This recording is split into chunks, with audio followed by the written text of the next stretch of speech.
1763년 7년 전쟁의 종료와 함께 영국은 전 세계에 걸친 거대한 제국을 손에 넣었습니다. 하지만 이 승리가 가져온 것은 영광만이 아니었어요. 막대한 전쟁 비용으로 인한 국가 부채는 천문학적 수준에 도달했고, 새로 획득한 광대한 북미 영토는 방어해야 할 또 다른 부담이 되었거든요. 그런데 정작 가장 큰 위협은 적이 아닌 보호해야 할 식민지에서 나타날 것이었습니다. 이제 본격적으로 영국과 아메리카 식민지 간의 갈등이 어떻게 시작되었는지 살펴보겠습니다. 북미 대륙에는 이미 13개의 영국 식민지가 자리 잡고 있었어요. 200만 명이 넘는 인구를 가진 이들 식민지는 각기 다른 종교적, 문화적 배경을 가지고 있었습니다. 매사추세츠의 청교도들, 메릴랜드의 가톨릭 신자들, 펜실베니아의 페이커 교도들이 공존하는 가운데 경제적 기회를 찾아온 개척자들과 자신의 의지와는 무관하게 이곳에 온 사람들이 섞여 살고 있었죠. 특히 주목할 점은 노예제도의 존재였습니다. 13개 식민지 모두에서 합법이었던 노예제는 지역별로 다른 양상을 보였어요. 북부에서는 아프리카계 노예가 전체 인구의 약 5%에 불과했지만 남부에서는 상황이 달랐습니다. 버지니아에서는 40%, 사우스캐롤라이나에서는 무려 60%가 아프리카계 노예였거든요. 이들은 쌀과 담배, 남색을 재배하는 대농장에서 경제의 핵심 역할을 담당했습니다. 초기 정착민들은 대부분 영국 출신이었지만 최근 수십 년 동안 아일랜드, 스코틀랜드, 독일에서 온 이민자들이 늘어나면서 새로운 문화가 형성되기 시작했어요. 이 문화는 방문객들에게 강한 인상을 남겼는데 본국 영국보다 덜 격식적이고 더 진취적이며 자신감에 넘쳤습니다. 그동안 영국 정부와 아메리카 식민지 사이의 관계는 선의의 방치 정책으로 특징지어졌어요. 식민지들은 대부분 자치적으로 운영되었고 영국은 서인도 제도와 인도의 더 수익성 높은 영토에 집중했습니다. 그러나 7년 전쟁 이후 상황은 완전히 달라질 수밖에 없었죠. 영국 정부는 심각한 재정 위기에 직면했습니다. 전쟁으로 인한 부채의 이자 지불만으로도 연간 예산의 절반 이상을 소모하고 있었거든요. 많은 영국인들은 식민지가 자신들의 방어 비용을 분담해야 한다고 생각했습니다. 이는 어느 정도 합리적인 요구로 보였어요. 실제로 평균적인 아메리카인이 내는 세금은 평균적인 영국인이 내는 세금의 극히 일부에 불과했습니다. 한 연구에 따르면 영국인은 연간 26실링을 세금으로 내는 반면 뉴잉글랜드 주민은 겨우 1실링만 냈거든요. 그러나 영국 정부가 세금을 인상하는 방식은 양국을 충돌 코스에 올려놓을 것이었습니다. 조지 그랜빌 총리는 국가의 악화되는 부채 문제를 해결하기 위해 새로운 식민지 세금이 필요하다고 판단했어요. 1764년 그는 두 가지 새로운 수입 증대 방안을 제시했습니다. 첫 번째는 설탕법이었어요. 이는 실제로 외국 설탕과 당밀에 대한 세율을 낮췄지만 더 효과적인 징수를 위한 강력한 집행체계의 일환이었습니다. 두 번째는 인지세법으로 신문과 카드놀이부터 변호사 면허증과 토지 증서에 이르기까지 모든 상업적, 법적 문서에 세금을 부과하는 것이었죠. 영국 정부는 이러한 상대적으로 작은 세금이 큰 문제를 일으키지 않을 것으로 예상했습니다. 영국인들은 이미 70년 동안 이런 세금을 내고 있었기 때문이에요. 하지만 식민지의 반응은 예상과 완전히 달랐습니다.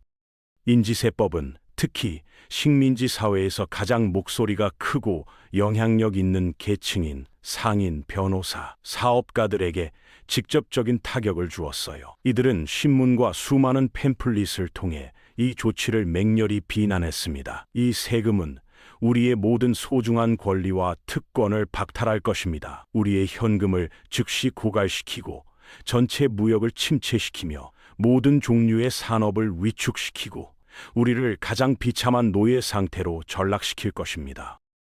하지만 반대 운동은 재정적 부담보다는 동의의 원칙에 초점을 맞췄어요. 아메리카인들은 영국 의회에 대표자가 없다고 항의하며 대표 없이는 과세 없다는 원칙을 내세웠습니다. 그들은 영국 헌법에 의해 보장된 영국 시민으로서의 권리가 침해당하고 있다고 주장했거든요.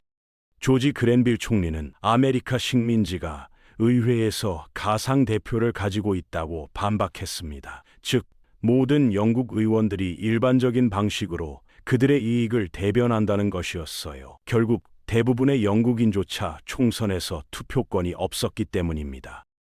하지만 그랜빌의 주장은 선거개혁이 치열한 쟁점인 의회 내에서도 많은 지지를 얻지 못했어요. 일부 의원들은 식민지가 하원에서 가상으로 대표된다는 개념에 대해 이렇게 반박했습니다. 나는 여기서 아메리카인이 누구인지 알고 싶습니다. 이 왕국의 어느 카운티에서든 샤이어의 기사가 그를 대표한다고 말할 수 있습니까? 아니면 자치구의 대표가 그를 대표한다고 하시겠습니까? 아마도 그 자신도 본 적이 없는 자치구 말입니다.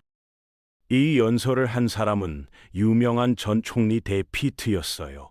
그는 이 왕국은 식민지에 세금을 부과할 권리가 없습니다. 라고 덧붙였습니다.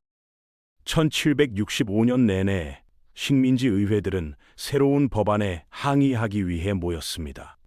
버지니아 의회에서 패트릭 헨리는 식민지 저항 운동의 가장 급진적인 지도자 중 한 명으로 부상했어요. 그는 하원에서 채택된 일련의 결의안을 제안했습니다. 폐하의 식민지와 버지니아 영토의 최초 모험가들과 정착민들은 영국 국민이 언제든지 보유하고 향유하며 소유해온 모든 자유, 특권, 면책권을 가져왔다고 결의합니다. 그러나 버지니아 의회 내부에는 격렬한 분열이 있었습니다. 일부 의원들은 패트릭 헨리가 너무 과격하다고 생각했거든요. 영국과 영국 왕실에 대한 충성심은 뿌리 깊었습니다. 보수파들은 버지니아 의회만이 식민지에서 세금을 부과할 권한을 가진다는 그의 가장 급진적인 결의안을 제거하는 데 성공했어요. 이 토론에 정기적으로 참석한 사람들 중에는 22세의 뛰어난 법률 서기인 토머스 제퍼슨이 있었습니다. 논쟁이 더욱 격화되고 시위가 폭력적으로 변해가면서 버지니아의 분열은 전체 식민지에 반영되었어요. 세무징수원들은 폭도들에게 구타당하고 도시에서 쫓겨나며 강제로 사임당했습니다. 세금 문서들은 파기되었어요. 왕실 총독의 조각상들은 불태워지거나 자유의 나무에 매달렸습니다. 한편 13개 식민지 중 9개의 대표들이 뉴욕에 모여 영국 국왕 조지 3세와 의회에 보낼 청원서 초안을 작성했어요. 대표들은 국왕과 의회에 대한 확고한 충성을 확인하면서도 영국인으로서 동의 없이는 세금을 부과받지 않을 권리가 있다고 선언했습니다. 식민지 상인들은 영국 상품에 대한 불매 운동을 조직하기 시작했어요. 소동, 무역에 대한 잠재적 피해, 그리고 세금 징수의 불가능성이 마침내 영국 정부를 후퇴하게 만들었습니다. 이듬해인 1766년 새로운 영국 총리 로킹엄경에 의해 설탕법과 인지세법이 폐지되었어요. 식민지는 큰 승리를 거두었습니다. 하지만 영국 의회는 아메리카에서 세금을 부과할 권리에 대해서는 물러서지 않았거든요. 세금을 폐지한 같은 날 의회는 다음과 같이 선언했습니다. 어떤 경우든 아메리카의 식민지와 국민을 구속할 충분한 권한을 가지고 있다. 1767년 1년 후 의회는 식민지로부터 세입을 늘리고 식민지에 대한 권위를 확립하기 위한 일련의 새로운 조치들을 통과시켰어요. 이 법안들은 재무장관의 이름을 따서 타운샌드 법으로 명명되었습니다.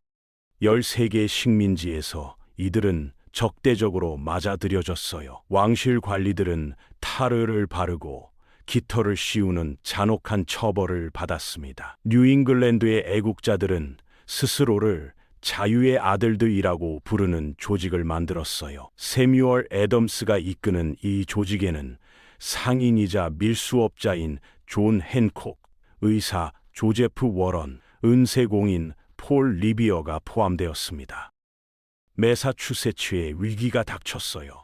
보스턴은 인지세법 이후 애국 활동의 온상이었고 1768년 영국군이 주둔하면서 긴장이 고조되었습니다. 1770년 3월 5일 군인과 현지인 사이의 언쟁이 긴장된 대치 상황으로 발전했어요.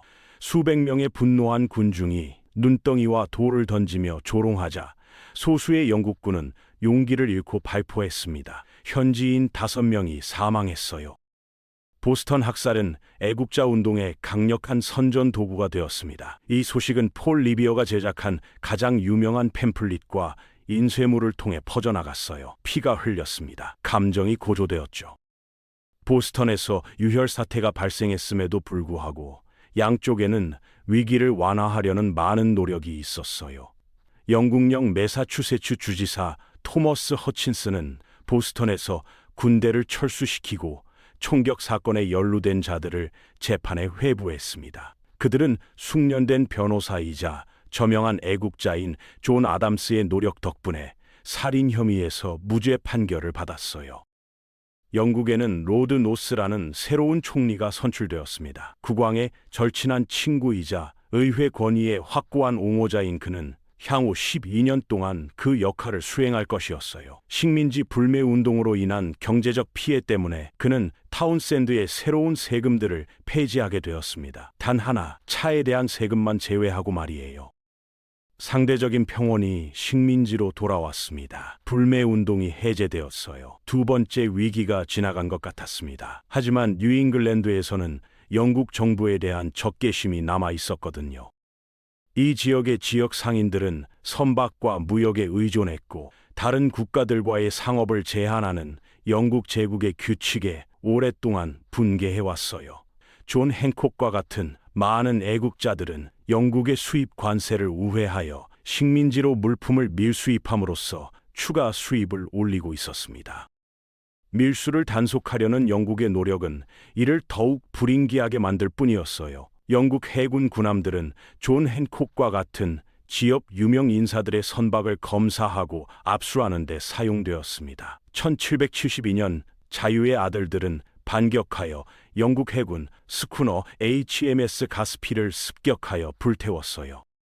한편 영국에서는 제국 최대 기업이 파산 위기에 처해 있었습니다. 동인도 회사는 영국과 인도, 중국, 동인도 제도 간의 무역을 독점하고 있었어요. 그러나 신용 위기가 이제 그 생존을 위협하고 있었습니다.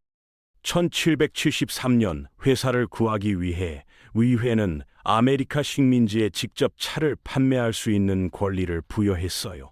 회사는 또한 지역 밀수업자들보다 차를 더 저렴하게 만들 수 있는 관세 면제를 받았습니다. 하지만 차 1파운드당 3펜스라는 작은 세금이 남아 있었거든요. 따라서 새로운 차법은 지역 밀수업자들의 이익을 위협하고 대표 없는 과세 원칙으로 애국자들을 자극했어요. 2호톤의 차를 실은 7척의 회사 선박이 대서양을 건너자 자유의 아들들과 다른 이들은 차 상인들에게 선적을 거부하도록 압력을 가했습니다.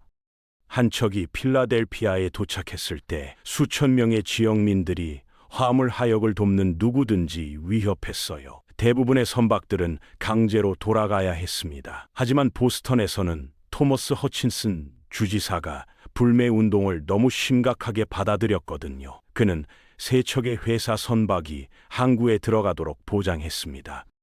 1773년 12월 어느 날 저녁, 자유의 아들 회원들이 아메리카 원주민으로 변장하고 선박에 올랐어요. 그들은 새로운 아메리카 정체성의 상징으로 이 복장을 선택했습니다. 그들은 340개의 창자를 부수고 내용물을 항구에 버렸어요. 총 92,000파운드의 차로 오늘날 가치로는 거의 200만 달러에 해당했습니다. 애국자들은 보스턴 차 사건을 대담한 저항 행위로 기념했어요. 애국자 변호사 존 아담스에 따르면 이것은 모든 운동 중에서 가장 장엄한 운동입니다. 애국자들의 마지막 노력에는 제가 크게 존경하는 위엄과 폐하와 숭고함이 있습니다. 런던에서의 반응은 사뭇 달랐어요. 영국 정부는 불법 행위, 폭도 통치, 사유재산에 대한 터무니없는 공격만을 보고 있었습니다. 충분했어요. 정부가 지금 단호하게 행동하지 않는다면 북아메리카에서의 정부 권위는 흔들릴 것이었습니다. 자제할 시간은 끝났어요. 장갑이 벗겨지고 있었습니다.